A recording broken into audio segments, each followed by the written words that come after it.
Hey everybody, it's Chris. Welcome back to the channel. Today we're going to be looking at The Expanse again, this time episode 4. We have a couple of things to cover, so let's just jump right in.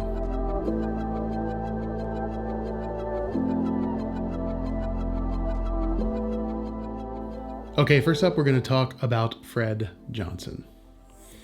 So this is a major departure from the source material in the book that this season is based on. Fred survives all the way to the end. He is shot multiple times in the hostile takeover of the space station, but survives and does not die as he did in this episode. It's strange, but I think makes a certain amount of sense since the next season is the last one for the show. And giving him a tidy ending to his story like this at this moment in the show seems like it makes a lot of sense. It motivates Holden to get out and do more, and was just a really nice moment in the show. So not mad about it, but it was a pretty massive departure and a surprise for me since, I read the book. So next we're going to look at Bobby Draper. So this was a pretty massive change from the source material as well. In the books, Bobby is tore up at this moment when they come to attack Alex. She's shot multiple times and has to be rushed off to the ER. I don't know why exactly they didn't do that in the show, other than maybe just because they have to compress timelines. And in the books, obviously, she was kind of out of commission for a little bit. Not as long as you would imagine, because it's Bobby. But there was a lull in the story at that moment because of her injury. So it makes a certain amount of sense that they would forego that part of the story in the service of speed and moving the story along. It was interesting, though.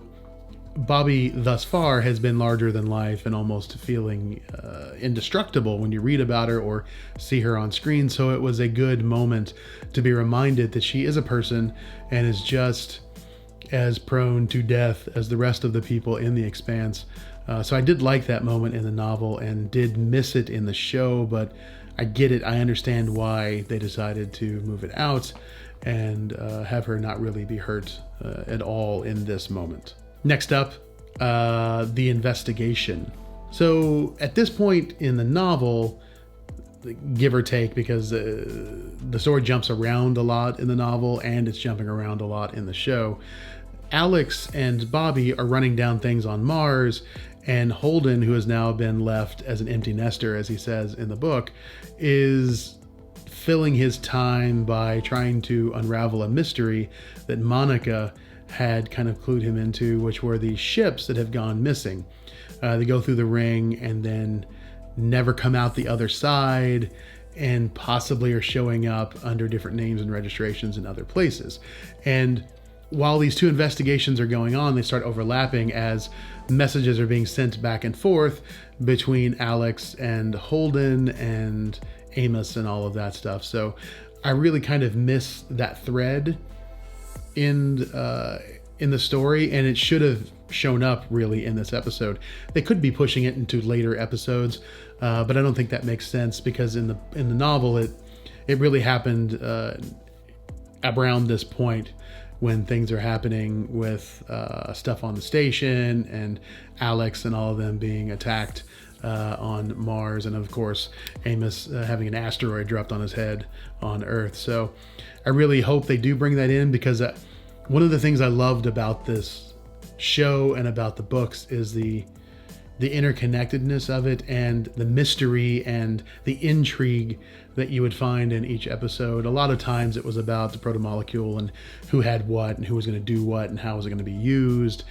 And it was a refreshing moment in this book to have an entirely different, really, storyline. The protomolecule is in there because they have to steal it from Fred Johnson, but it's really about these ships and them being missing and the attacks on Earth and who's behind it. And now we know it's Marcos, and what does that mean? And there's a lot more of that in the novel that I'm missing in the episode. Okay, so lastly, we're going to talk about the Free Navy. So yes, it has a presence in the show, and it was kind of unveiled in this episode.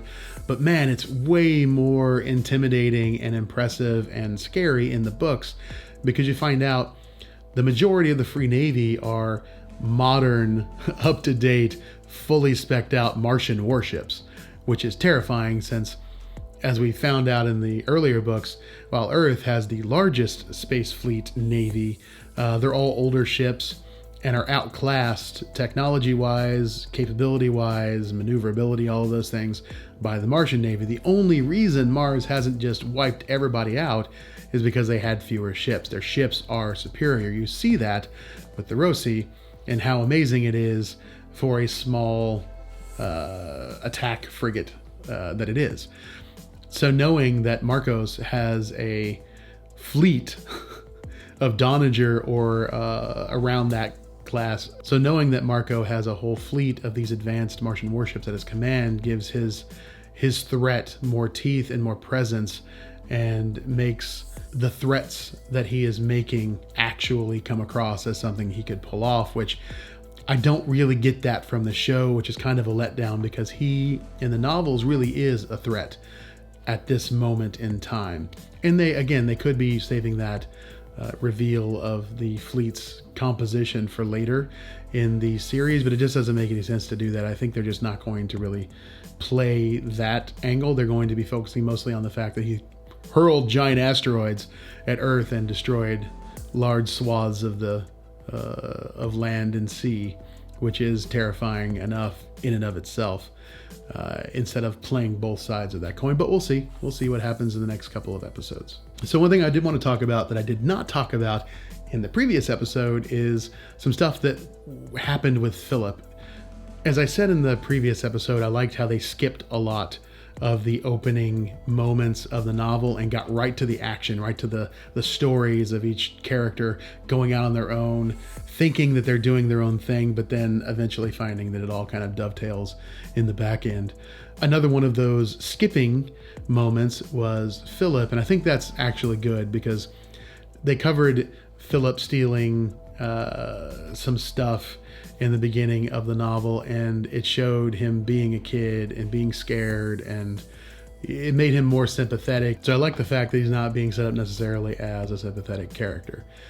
We'll see what happens later in the series though. Okay, that's it from me. Another short and sweet one necessarily, because again, they're tracking so close to the book. There's not a lot to talk about. I think that will change as the episodes continue into the season.